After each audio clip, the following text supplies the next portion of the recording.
ආයුබෝවන් යාළුවනේ මම අද ඇවිල්ලා ඉන්නේ අපේ ගමේ පන්සලේ කතරගම දේවාලයේ මංගල්‍යයට මම මේකට ගියේ රෑ 12ට විතර. එතකොට පෙලක් නැටුම් ඉවරයි හොඳම නැටුමකුත් ඉවරයි. හොඳම නැටුම තමයි පිටේ කටු ගහලා ඇද කරන නැටුමක් තියෙනවා. ඒක මම යද්දි ඉවර වෙලා. මේ නැටුම් රෑ 8ට විතර පටන් අරගෙන එළි වෙනකම් එක දිගට නටනවා. ඒ වගේම තමයි මට හොඳම හරියදී ගෙදර එන්න ඕනි වුණා. මොකද හොඳම හරිය කියන්නේ පුවක් මල් වලින් පුවක් මල් කැඩිලා විසික්කලා ඉවර වෙනකම් ඔලුවට ගහ ගන්නවා. ඒ වගේම තමයි යකෙක් හරි දෙවි කෙනෙක් වෙන්නේ නැති වැහිලා ගිනිමෙල ගගහ ගිනිමෙලට පන්දන් වලින් ගහන්නේ. එහෙම ගගහ ওই පන්සල වටේ දේවාලේ වටේම එලවනවා. ඒවා තමයි මේක හොඳම ඒවා. ඒ ටික මට බලා ගන්න බැරුව ගියා. ගොරොක් ගහේ නගිනවා කියලා එහෙම දේවල් තියෙනවා. ඒ ටික මම ඊළඟ පාර්ට් 2 එක ඕනනම් මට කමෙන්ට් එකක් දාන්න. මම ඊළඟ පාර එක මේ වීඩියෝ කරලා එවන්නම් ඔයාලට දාන්නම්. මේ වීඩියෝ එක මම රෙකෝඩ් කරන්නේ රෑ මොන හරි සද්ද ඇහෙනවා නම් ගණන් ගන්න එපා. ඔයාලට ඉක්මනින් වීඩියෝ එක දෙන්න ඕනේ. හින්දා මම රෑ තමයි 12 විතර මේ රෙකෝඩින් එක දාන්නේ. මේ පන්සලේ පත්තිනි දේවාලේ මංගල්‍යයට නම් මැණිකෝ රවුන්ඩ් කතුරුංචිල්ලා පුංචි කෝච්චි මාරකලිද වගේ ගොඩක් දේවල් තියෙනවා.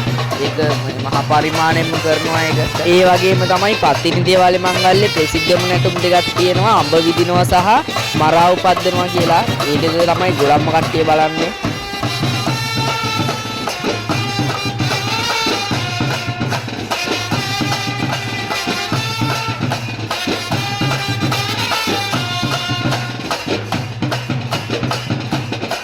මේ පපර බෑන්ඩ් එක සුපිරිම පපර බෑන්ඩ් එක අපිට එතනින් ඉඳන් නටන්න හිතෙනවා ඒකට.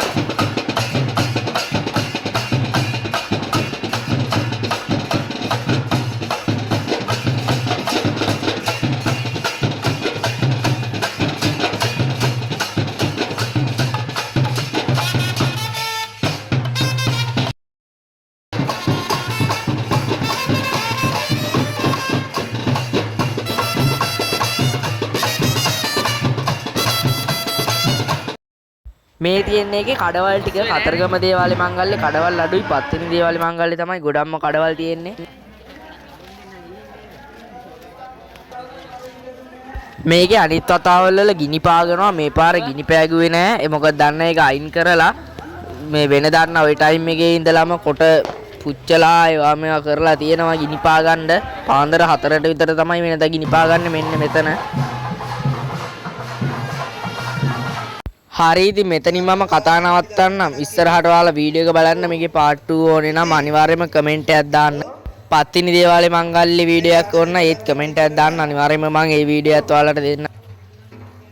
පළමු බුද්ධ ධම්ම සංඝ ත්‍රිවිධ රත්නයේ ආශිර්වාදයක් ඇතුව